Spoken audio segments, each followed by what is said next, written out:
Did you know that 2.3 million people worldwide are diagnosed with multiple sclerosis? The average age of people diagnosed with multiple sclerosis is between 20 and 50 years old. Although there is 8 to 10,000 people of those 2.3 million that are diagnosed under the age of 18 years old.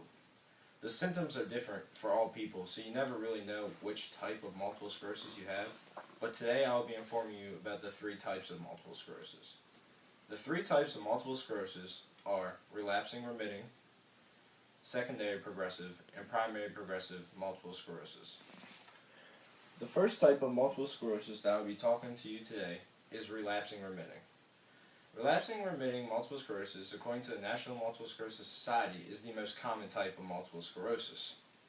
It is defined as inflammatory attacks on myelin. Myelin are the nerves that are in your system that allow you to do everyday functions.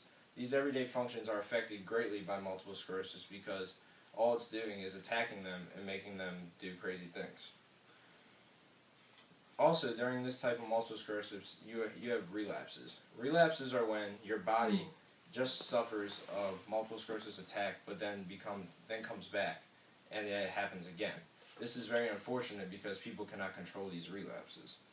No 2 people have these same type of symptoms for this multiple sclerosis because there are so many, making it very hard to be diagnosed.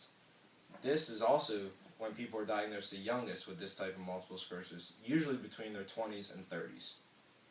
The second type of multiple sclerosis that I will be talking about today is secondary progressive multiple sclerosis. According to the MS Society in UK, this is characterized by worsening disabilities.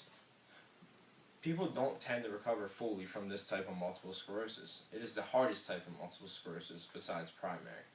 In this type of multiple sclerosis, people have symptoms that tend to get worse as time goes on. That is why this is called progressive. As time goes on, the symptoms get worse, making the system a lot weaker and making it harder for people to perform their everyday lives. Also, there are very few treatments that work for this type of multiple sclerosis. Doctors have a very hard time diagnosing this because they're not really sure what to give the people to help better their lives. The best thing doctors usually say are exercise and diet when it comes to this type of multiple sclerosis. People can live with multiple sclerosis, but there are ways that they can make it easier for them to get around so they can live their lives longer the way they want to and enjoy themselves. The third and final type of multiple sclerosis that I will be talking about is primary progressive. According to Johns Hopkins Medicine, this is defined as steadily worsening neurological functions. This is the hardest type of multiple sclerosis, also the hardest for me because I have a family member that was diagnosed with this type of multiple sclerosis. This is the hardest because there's no true medicine for them to use, and no medicines are approved by the FDA yet for them to cure this type of multiple sclerosis. This is the worst because people really cannot do any kind of daily functions with this type of multiple sclerosis.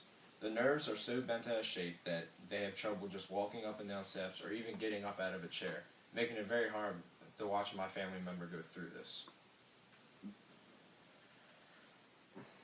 Today I talked about 3 types of multiple sclerosis. The 3 types of multiple sclerosis that I talked about were relapsing remitting, secondary progressive, and primary progressive multiple sclerosis.